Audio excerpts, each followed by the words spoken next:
I've had many leading experts on this show, including Matthew Walker, and they've all said the same thing about sleep. They've said it's the biggest positive investment you can make in your own performance. You can have the best strategy in the world, but if you're consistently tired, poor decision-making will follow and eventually cause other things to fail in your life. So if you're looking to optimize your recovery, you should start looking at what you're sleeping on. Our sponsor, Helix, makes high-quality mattresses tailored to your body. It doesn't matter if you run hot, sleep on your side, or need something firm. Helix has a mattress for you. And I asked them recently to send one to a member of my team, and Juan received it. And we travel a lot, so when he's home, quality sleep really matters. And he told me he's getting the best sleep of his life. And the data backs it up, with 82% of people in a Helix study saying they saw an increase in their deep sleep. And with a 120-night trial, you've got 4 months to prove it to yourself. You can get 27% off at helixsleep.com/diary. That's helixsleep.com/diary. If you're running a business, people have probably told you to use AI or get left behind. And I get that urgency. Still, AI doesn't fix a messy business. It exposes one, because AI can only work with the information it can see. So if you ask AI something about your business, about stock or sales or customers or about your team, that information needs to be connected to the AI to be useful. That's the idea behind NetSuite by Oracle, the sponsor of this episode. NetSuite is the AI-powered business management suite that securely connects your financials, your inventory, your commerce, your HR, and your CRM into a single source of truth. And with NetSuite Next, AI is built into that connected system. It can surface useful insights, help with routine work, and let you ask questions about your business in plain English. For the first time ever, you can try NetSuite Next for free if your business is generating 7 figures or more. Just go to netsuite.ai/Bartlett. That's netsuite.ai/Bartlett. When you say confidence, how do you define confidence? Because some people think of confidence as this like overt external expression of like self-assurance. What did you mean when you said I didn't have confidence and it's still an ongoing battle? What is that? I think it's not what the world always thinks, like you say.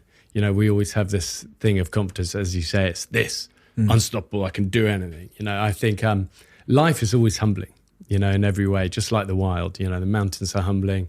You know, the real things in life are humbling. So you remind us that, you know, it's often a battle, and, you know, you've got to sometimes put your head down and do your best, and you're going to fail, and you're going to struggle, and you're going to have doubts, and you're going to have self-doubt, but try and get your feet and keep going.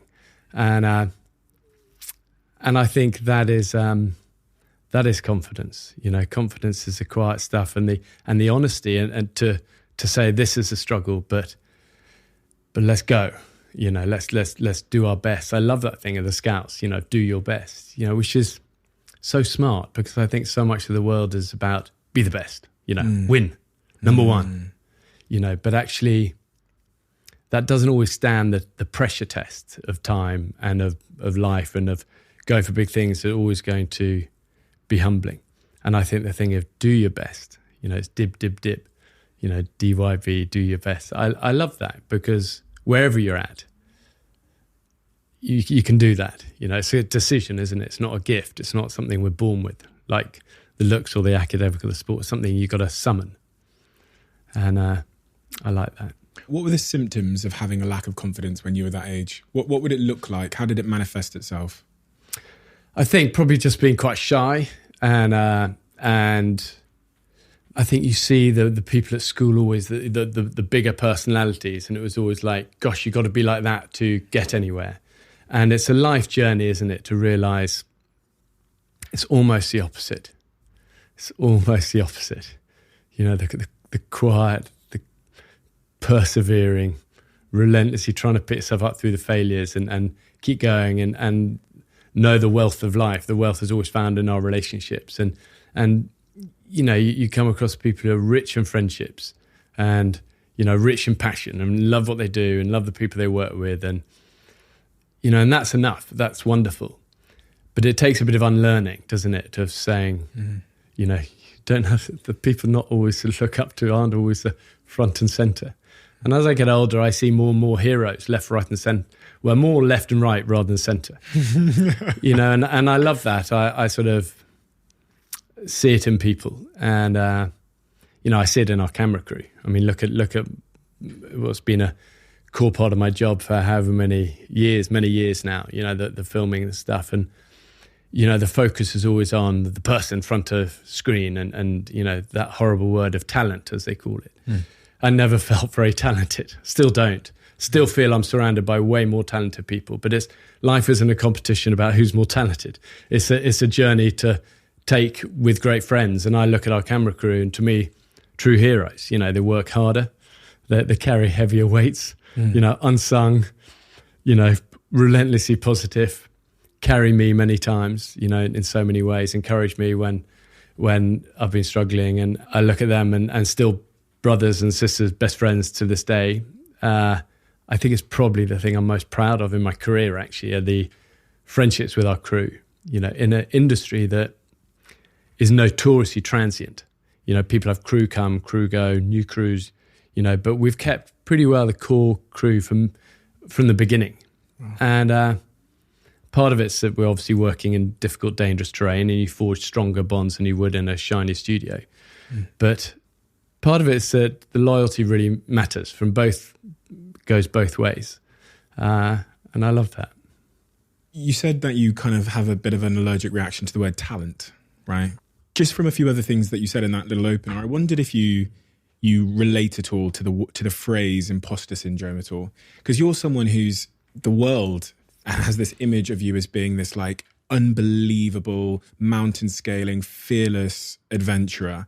And even you talking about a lack of confidence doesn't seem to fit into that narrative that the world must hold of you. So have you ever felt what they call imposter syndrome at all? Or do you have a different? Yeah, I think so. I think it's ongoing. I think it probably grows, the more sort of something does well, we did the show this year for Netflix called You versus Wild, and we just got the news, this morning we got nominated for 3 Emmys for it. And the crew go, babe, I'm so excited. But part of my heart dies. Part of me is like, oh, it's like that gulf between the sort of TV sort of, guy and it gets bigger, And I feel from day one, I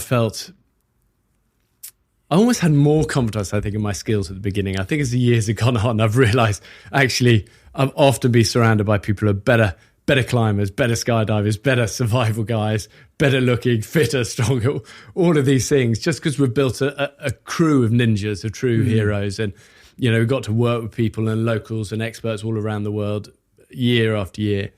And I think more and more I feel these guys or that person we met there or that person we met, they are amazing. They'd be much better at the job than me. But, like I say, our job isn't to be the best, it's to do our best. And for some reason, I've been given the chance to do this. It's what I've always loved. I love the adventures. I love, like I say, the friendships and, the job we do. And I think you can only ride that and be grateful for it. And like I say, do your best and not worry too much about how the TV makes it always look. I mean, the truth is the TV always puts the best bits. They cut out the trips and the stumbles and you put anything to music and the guy's going to look cool, But I think an element of why the show worked when we first started doing it is that we did show a lot of the mistakes, and it was kind of the slips and the stumbles and the ums and the ahs. And I remember from day one, the producer that came to me and said, well, we want to do this show where we drop you in the middle of difficult places and you show us how to get out of there. And I kept saying no because I didn't want to do TV. I didn't know about TV. And I was like, oh. And, but he kept saying, we don't want that. It doesn't need to be perfect. And it was my wife that said, why don't you go and try it? And I just left the military. We just got married. We were kind of starting out. And she was smart. She said, go and try it. And actually, it's never felt like making a perfect thing. I think the magic at that time, it was the first show that came along that let all the mud be on the lens and the rain on the lens and the trips and the stumbles, and you saw the cameraman's hand, and it would come. There was a sort of interactivity that was great. And I've always felt if it's not broke, don't fix it. The stumbles, the trips, the struggles, the mistakes are part of life. But the part of my heart that dies is if it all makes it look too good or too, because at the end of the day, I'm a really regular guy. I'm a regular dad as well. I'm not brilliant at any of these things, but I know what I love, and I know the weapons that serve me best. And the weapons are always this, be dogged, be determined, be the most resilient person out there when it's hard. come alive in the big moments. When it's not the big moments, you don't need to be front and center, but in the big moments, be there. If you're running a business, people have probably told you to use AI or get left behind.